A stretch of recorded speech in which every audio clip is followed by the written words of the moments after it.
हमारे साथ कार्यक्रम में आज जुड़े हैं एंजल वन के प्रथमेश माल्या, एसएमसी ग्लोबल की वंदना भारती, आईएमडी के सीनियर साइंटिस्ट आर.के. जनमनी और विघ्नहर्ता गोल्ड के founder and CEO Mahendra Lunia से भी करेंगे बात। लेकिन अपने एक्सपर्ट्स के पास पहले जाएंगे। और प्रथमेश, आपकी टॉप पिक्स इस बाजार में कहाँ हैं जहां पर सब जगह बिकवाली देखने को मिल रही है?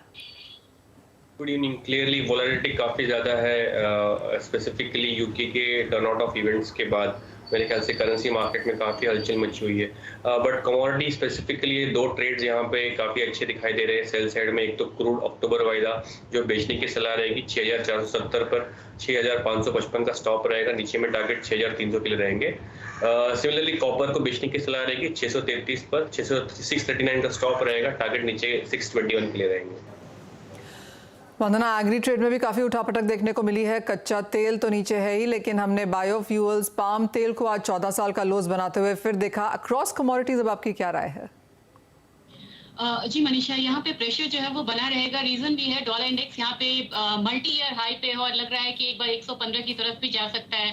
प्रेशर करेंसी का भी है, प्रेशर यहाँ पे बैड जो कहते हैं कि इकोनॉमिक डेटा है उसका भी है, और थोड़ा सा यहाँ पे जो सोइंग वगैरह है ये काफी इम्प्रूव्ड हुई है। ओवरऑल देखा जाए तो इंक्रीमेंट है एकरेज एरिया में, इसका भी एक प्रेशर देखने को यहाँ पे मिल रहा है। तो मेरे ख्याल से यहाँ पे जब तक जो मेजर एक्सपोर्ट डेस्टिनेशन है जैसे चाइना है, यूरोप है, वहां पे बहुत ज्यादा पॉजिटिव न्यूज नहीं आता तब तक यहाँ पे एग्री कमोडिटीज में भी एक प्रेशर जो है वो बनता हुआ दिखेगा। कैस्टर एक एक्सपोर्ट कमोडिटी है, यहाँ पे भी प्रेशर बनता हुआ दिख रहा है। मुझे लग रहा है कि 7450 ये एक लेवल रहेगा जहाँ पे सेलिंग इनिशिएट करना चाहिए। 7350 का टारगेट होगा। स्टॉप लॉस यहाँ पे 7500 का होगा। दूसरी कमोडिटी है जो एक्सपोर्ट डिपेंडेंट है, ये यहाँ पे ग्वार काउंटर है। एक टेम्परेरी यहाँ पे अपसाइड आया था, एक ड्राई सीजन देखने के लिए मिला था आफ्टर मानसून, लेकिन वहां पे भी मुझे लग रहा है कि अब एक प्रॉफिट बुकिंग आएगी तो गम में मुझे लग रहा है कि ज्यादा सेलिंग प्रेशर है। 9810 ये एक लेवल रहेगा जहां पे सेलिंग इनिशिएट करना चाहिए। 9500 तक नीचे की तरफ प्राइसेस आता हुआ देख सकते हैं। तो स्टॉप लॉस इसके लिए लगाना होगा 9925 का। जी हाँ, अच्छी खासी मुनाफा वसूली अक्रॉस बोर्ड देखने को मिली है। और गुआर गम जैसे वंदना कह भी रही है, 3.5% की गिरावट आपकी स्क्रीन पे फिलहाल, और ज्यादातर कमोडिटीज में आज इसी तरह का ट्रेंड देखने को मिला है। लेकिन बड़ी खबर यहाँ पर मानसून की तरफ से है। ऑलमोस्ट 4-5 दिन ही बचे हैं यहाँ पर साउथ वेस्ट मानसून की ऑफिशियल वापसी में। अब तक का जो मानसून है वो 7% एक्सेस है, और हमने कई एरियाज में उसके बावजूद भी यहाँ पर डेफिशिएंट मानसून होता हुआ देखा है। हमारे साथ आईएमडी के सीनियर साइंटिस्ट आर.के. जनमनी हैं। मिस्टर जनमनी, बहुत शुक्रिया समय निकालने के लिए। किस तरह से आप रिटर्न होता हुआ देखते हैं, क्योंकि अभी भी काफी जगहों पर बारिश है, महाराष्ट्र की बात की जाए या दिल्ली हरियाणा के आसपास की बात की जाए, कैसे देखते हैं आप अगले 3-4 दिन, कैसे देखते हैं आप सितंबर के अंत तक? देखिए, जो रेंट का जो स्थिति है वो तो उत्तर भारत में तो रेंट जा चुका है। ओके। आज ऐसे कोई मतलब इवनिंग तक ऐसे कोई एक्टिविटी नहीं है। पहाड़ों में थोड़ा बहुत छुटपुट हुआ होगा। तो अगर कोई सिस्टम का बात करें तो मेनली जो बंगाल का खाड़ी में जो हमारा केंद्रीय बंगोपसागर है वहाँ के सर्कुलेशन में और जो कुछ रेन हो रहा है यही उड़ीसा, झारखंड, छत्तीसगढ़, बिहार, बंगाल, इसी में छुटपुट रेन हो रहा है। कोई मेजर एक्टिविटी नहीं है। और जहाँ तक हमारा फोरकास्ट है तो मेनली तो हमारा उत्तर पश्चिम भारत से मानसून का विड्रॉल कंडीशन बन रहा है। हम आज भी हम दिए हैं बुलेटिन में कि जो पश्चिम राजस्थान और उसकी आजू बाजू इलाका है, चाहे पंजाब, हरियाणा और जो एरिया है, तो मानसून कभी भी विड्रॉ हो सकता है नेक्स्ट 3 to 4 डेज कुछ पार्ट से। और अगर सीजन का बात करें तो बहुत बढ़िया सीजन रहा।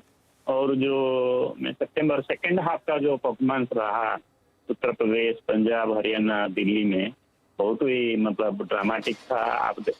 आप ये मैं बोलना चाहता हूँ कि सितंबर में जो 15 या उससे पहले जो उत्तर प्रदेश का मेनली जो -42 -38 चल रहा था वो रिड्यूस कम मतलब मेकअप भी बहुत ज्यादा हुआ और उसकी जो वैल्यू है it has come to -25 to 30। यानी अभी जो भी हमारा 6 सब डिवीजन प्लेन्स में 5 सब डिवीजन डेफिशिएंट है, चाहे गंगटिक वेस्ट बंगाल हो, झारखंड हो, बिहार हो, पूर्व और पश्चिम उत्तर प्रदेश है, उसके डेफिशिएंट बहुत ही कम है, 21 से 25 और % है। That's all.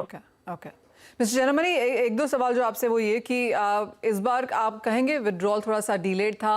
जिस तरह से हमने सितंबर की बारिश होते हुए देखी वो भी थोड़ी सी ज़्यादा थी, क्योंकि कई जगह पे कहा जा रहा है कि जो खड़ी फसल है उसको इस समय बारिश की ज़रूरत नहीं होती है। तो आप कहेंगे एक पैटर्न चेंज हमने यहाँ पर आता हुआ देखा है? देखिए, जो सितंबर में जो हमें जो ओवरऑल मिला इंडिया का, जो 15 सेंटीमीटर नॉर्मल है, 17 सेंटीमीटर अब तक मिल चुका है, प्लस 12% है, और उसमें ज्यादा तक फायदामंद जो हुआ है हमारा सेंट्रल इंडिया को, प्लस 26%। और उत्तर पश्चिम भारत जो है सेकेंड हाफ में बहुत ज्यादा रेन हुआ, जिसके कारण मैं ये बोलना चाहता हूँ कि सितंबर में जो हमारा जो दिल्ली हरियाणा का जो रेन है वो प्लस 50 से प्लस 84% आ गया 1 सितंबर से अप टू 26 सितंबर। और अगर हम नॉर्थ वेस्ट के लिए प्लस 18%, यानी जो सेंट्रल इंडिया और जो नॉर्थ वेस्ट इंडिया रेन सितंबर में ज्यादा हुआ है। लेकिन ये देखना पड़ेगा कि एक्चुअल फील्ड में इसका क्या इम्पैक्ट रहा। जैसे आप बोल रहे थे कि अभी जो समय है इसकी जो क्रॉप का मैच्योर स्टेज में है, और ये वो देखना पड़ेगा, वो तो हमारे पास डाटा नहीं है, बट रेन जरूर ज्यादा हुआ है आज पर आंकड़ा। ओके। और आपको लगता है कि जिस तरह से यहाँ पर एक टाइफून की बात की जा रही है और कहा जा रहा है कि अभी भी एक लो प्रेशर एरिया यहाँ पर बे ऑफ बंगाल में है, आने वाले हफ्ता 10 दिन 15 दिन के लिए अब क्या राय है? नहीं, देखिए, अभी आज का हम लोग का जो हाई लेवल मीटिंग हुआ था, तो हम लोग रिव्यू कर रहे थे कि दशहरा का टाइम आ रहा है कि जो उत्तर बंगोपसागर या केंद्रीय बंगोपसागर में जो डेवलप होगा, अभी जो सर्कुलेशन है उसमें तो चांस नहीं है, लेकिन नया एक बन रहा है 1 या 2 तारीख को, तो वो मॉनिटरिंग स्टेज पर है। अभी वेरी अर्ली जो रेमिनेंट्स आ रहा है, बिल्कुल एक रेमिनेंट्स आएगा बंगोपसागर में, लेकिन वो कितना मतलब लो प्रेशर बनेगा, जरूर लो प्रेशर बन सकता है 3 या 4 को या 5 अक्टूबर को, लेकिन बहुत अर्ली है उसके बारे में बोलना है।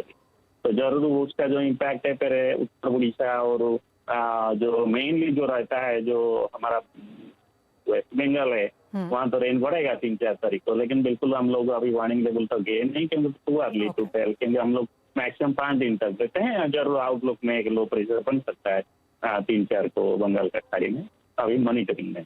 Fair point. मिस्टर जनवरी, बहुत शुक्रिया साथ जोड़ने के लिए और वो अपना डिटेल भी देने के लिए। तो क्लियरली एक नज़र वहाँ पर ज़रूर रहेगी। जैसे कहा जा रहा है कि 3, 4, 5 तारीख के आसपास एक लो प्रेशर एरिया फिर से बन सकता है। उड़ीसा वेस्ट बंगाल में ज़्यादा बारिश फिर से आ सकती है, लेकिन वो जो एडवाइजरी है वो भी आने में 3-4 दिन यहाँ पर बाकी हैं। तो मानसून की तो ये बात हुई, लेकिन एक और जो बड़ी खबर है आज की वो सोने को लेकर है, जहां पर मुनाफा वसूली आज भी जारी देखने को मिली। 1675 का अंतर्राष्ट्रीय बाजारों में एक स्ट्रॉन्ग सपोर्ट रहा है, जो हमने बहुत आराम से टूटता हुआ देखा। 1650 एक साइकोलॉजिकल लेवल है, वो भी यहां पर टूटता हुआ नजर आया, और 1627 का लो हमने यहां पर अब बनते हुए देखा है। सोने में उन लेवल्स को फिलहाल ये होल्ड कर रहा है। हमारे साथ विघ्नहर्ता गोल्ड के founder and CEO Mahendra Lunia हैं।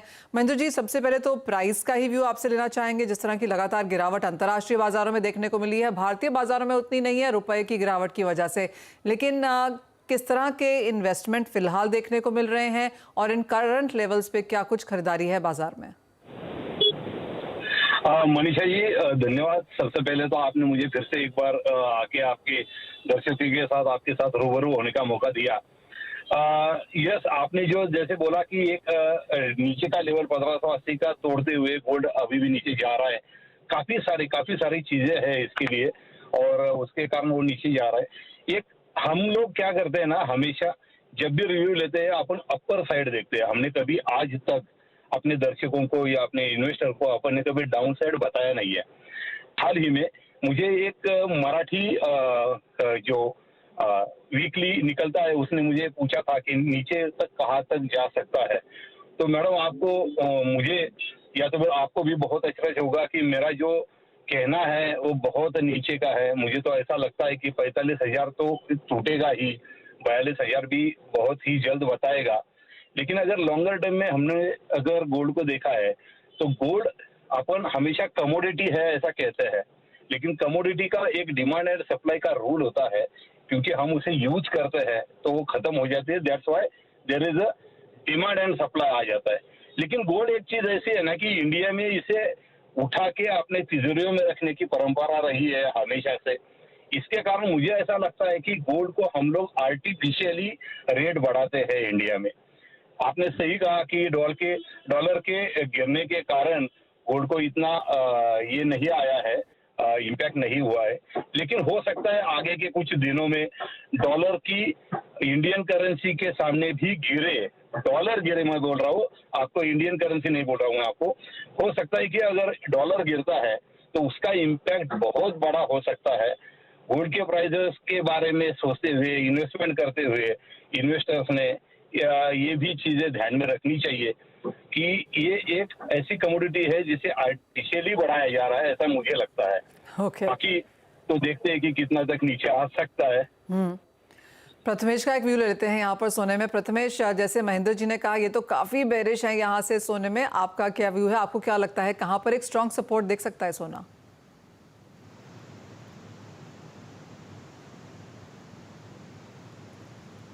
प्रथमेश, आप म्यूट पर हैं।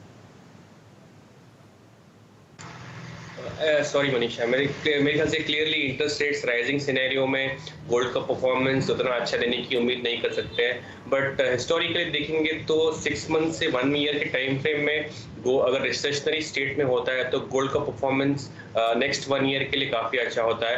तो जो लोग वेट कर रहे हैं बॉटम फिशिंग का, प्रॉब्ली ये मौका है जहाँ पे 56,000 के अलावा उनको 50,000 के नीचे भाव देखने को मिल रहा है, एक्यूमुलेशन जोन दिखता है। बट यस, हाल फिलहाल में ये पॉसिबल करेक्शन काउंटर है। यहाँ पे जो इन्वेस्टर्स है यहाँ पे एक्यूमुलेट नहीं करना चाहिए मेरे ख्याल से, और गिरावट यहाँ पे जारी रह सकती है।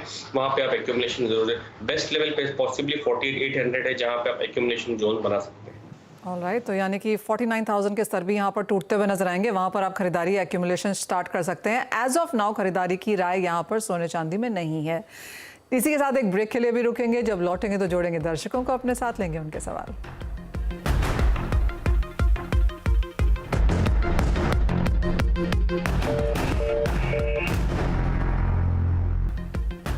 आपका स्वागत है कमोडिटी कॉल में, और वो समय है जब अपने दर्शकों को अपने साथ हम यहाँ पर जोड़ते हैं। और सबसे पहले मुंबई से जीनू हमारे साथ फोन लाइन पर मौजूद है। नमस्कार, क्या है आपका सवाल? जीनू, आपको हमारी आवाज आ रही है?